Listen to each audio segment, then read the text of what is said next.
Pinababasura ni Vice President Sara Duterte ang impeachment laban sa kanya dahil hindi raw akma sa konstitusyon ang articles of impeachment nito. Pinalaga naman ito ng House Prosecution Team at ayon sa isang eksperto, hindi pwedeng ibasura ng Senate Impeachment Court ang isang reklamo ng hindi nililitis. May unang balita si Jonathan Andal.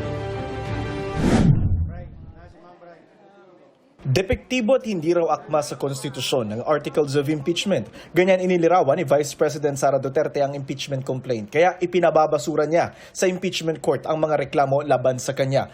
Kinontra ito ng House Prosecution Team. Wala doon sa Senate impeachment rules na pwedeng ipabasura ang impeachment. There are no options like dismissal, like remand, like clarification. Wala. Wala po yan sa mga options na ibinigay ng Constitution at ng Senate Rules on Impeachment. Ang option lang po na ibinigay sa atin is trial forthwith. And after trial, dalawa lang ang pwede nitong puntahan. Either conviction or acquittal.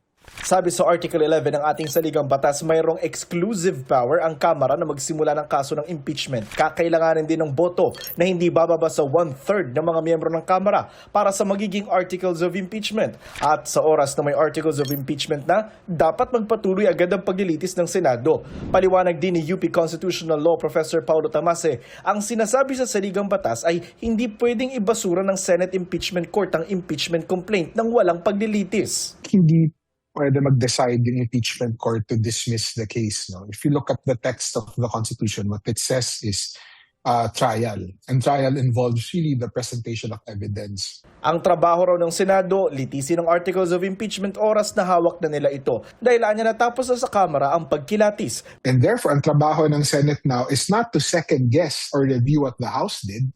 They are co-equal in government. So just as the House cannot review the Senate, the second cannot review the House. Binigyan din niya ang pagkakaiba ng impeachment court sa regular court kung saan maaring may basura ang kaso. Normally, in courts outside of the Senate, so in normal judicial courts, mayroon talagang mga preliminary grounds to dismiss a case on procedural issues.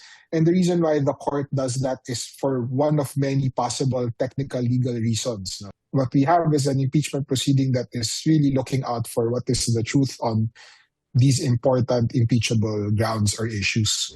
Naisumitanak ng sagot ng Vice Presidente sa mga reklamo. Ayon sa House Prosecution Team, wala raw itong laman na sagot sa mga akusasyon. Ito ay maletang walang laman, parang wala naman ho silang sinagot, point per point.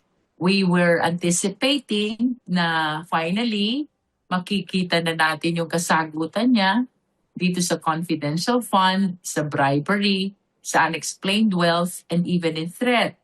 But apparently, ang laman ng sagot niya are constitutional issues again.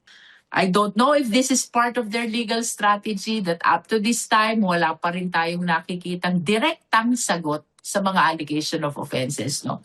Puro technical issues daw ang mga ipinasang sagot ng bise at sa kabila ng mali-malitang dokumento, wala raw ipinasang ebidensya ang depensa para kontrahin ang mga aligasyon sa articles of impeachment. Sa July 6 ang simula ng trial ng vice-presidente at umaasa ang prosekusyon na hindi naaabot sa trial ang gulo ngayon sa Senado. Sana walang spillover dito sa impeachment trial. No? I hope they will be reminded that this is one of our constitutional duties to the sovereign Filipino people. There is no option to stop. There is no option to delay. The only option is trial forthwith. Itinanggi naman ni Luistro ang mga paratang ng depensa na nag-fishing expedition ng mga kongresista at nag-trial sila sa House Justice Committee, bagay na dapat sa Senado lang pwedeng gawin. Pag-uusapan pa raw ng prosekusyon kung magpapasa sila ng sagot sa impeachment court ukol sa mga sinabi ng kampo ng bise. Para sa unang balita, Jonathan Andal, GMA News.